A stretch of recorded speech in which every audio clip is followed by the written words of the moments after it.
बंधुगण, भारतीय जनता पार्टी सामाजिक न्याय प्रति अत्यंत प्रतिश्रुतिबद्ध कटिबद्ध।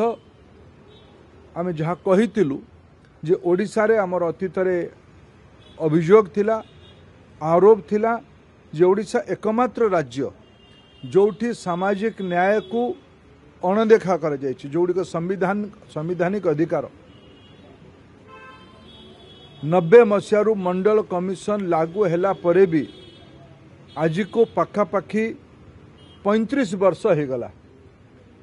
ओडिशा रे लंबा समय जो माने विशेष करके बिजु जनता दल और कांग्रेस दल उभय ये 35 वर्ष रे शासन दायित्व रे थिले। मंडल कमिशन रे परामर्श थिला जे पछुआ जातिर समाजर बंधु मानकू संवैधानिक अधिकार स्वरूप पाठ पढ़ारे और चाकरी रे प्रो अफर्मेटिव एक्शन रिजर्वेशन देबा पाई।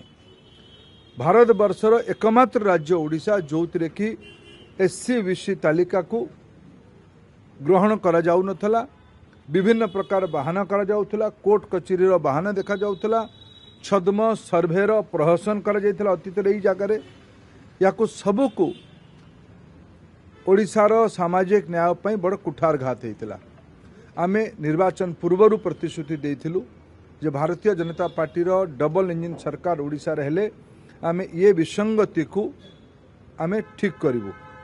मु एई पई प्रधानमंत्री नरेंद्र मोदी को नेतृत्व को तांकर सामाजिक न्यायर सोशल जस्टिस प्रति तांकर स्पष्टता जगु और ओडिशा सरकार को विशेष करके मुख्यमंत्री श्री मोहन माझी को ओडिशार वंचित वर्ग तरफ ओडिशार नागरिक भावे मु कृतज्ञता ज्ञापन करी जे एससी बीसी तालिकारु जो ओडिशा रे एससी एसटी रिजर्वेशन कैटेगरी रो पाखापाखि 38.75% रिजर्वेशन देवाई पड़ू।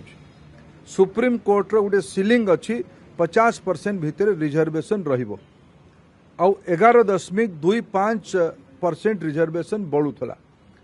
तत्कालिक याकू रिजर्वेशन दिया जिबार व्यवस्था राज्य सरकार करिथिबारु डबल इंजिन सरकार करिथिबारु श्री मोहन माझी को मु तांगर टोटल कैबिनेट को पूर्णांग कैबिनेट को कृतज्ञता जनाऊँ, साधुवाद जनाऊँ, धन्यवाद जनाऊँ। मो पाखे जहाँ खबर अच्छी मुझे खबर कागज पढ़ी बुझिली एटा हायर एजुकेशन इंस्टीट्यूशन रे ये रिजर्वेशन लागू हम। मुझे पत्र लिखी ओडिशार माननीय मुख्यमंत्री को जोटी आउ दुईटी कथा अनुरोध करी जे एससी बीसी तालिकाभुक्त बंधु मानकू उच्च शिक्षा टेक्निकल एजुकेशन इंजीनियरिंग एजुकेशन तथा मेडिकल एजुकेशन रे भी रिजर्वेशन दिया जाऊ। मते जहाँ आश्वस्त करा जायछि आगामी दिन रे टेक्निकल एजुकेशन और मेडिकल एजुकेशन को भी ये कैटेगरी को अणाजिबो। ता सह ओडिशार एससी एसटी वर्गंकर जेतिकी चाकरी रे आरक्षण अच्छी सेतिकी मात्रा रे पाठ पढ़िवार आरक्षण नहीं। सर्वभारतीय स्तर रे जो रेशियो अच्छी से रेशियो को एटी मेंटेन करा जिबा दरकार।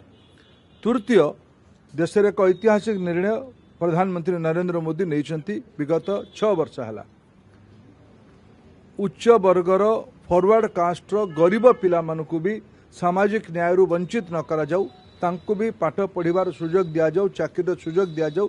एई पे इकोनॉमिक वीकर सेक्शन रो कैटेगरी को भी जोड़ा जाय। गत दिन मानक जो मान हाथ में विगत 6 वर्ष दायित्व रही विशेष करके 2024 पर्यंत से माने केवल नरेंद्र मोदी को श्रेय जीव ये ईर्षा रे ओडिशा रे अपर कास्ट फॉरवर्ड कास्ट गरीब पिला मानकू भी तांको अधिकार वंचित करथिले।